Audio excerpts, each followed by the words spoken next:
Hey, this is Marco, and in this video I'm going to show you how to fix Discord update failed loop on your Windows 11. So I'm going to show you a few fixes you can show. First is ensure that the Discord servers is online. So to do that, just go to Google and type in Discord online and then you can just click on then just scroll down, click on like Discord servers home, and here you basically see is the Discord in general online or is. Next is you want to see do you have internet. So if you don't have internet, it won't be able to update. You want to run Discord as administrator. So once you found it, right click and then just click on run as. Another way is to reinstall Discord. So if you're having troubles, reinstalling the Discord could be a solution for you.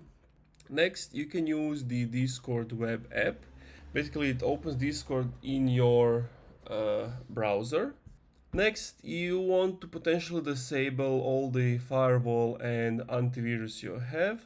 That could have some issues with Discord not updating. Then you want to clear Discord cached data. So to do that, just use combination Windows plus R to open the run thing. Type in app data. Go to roaming, find Discord, and then just delete everything inside cache. Of course, end all existing tasks for Discord, so open task manager and right click and task.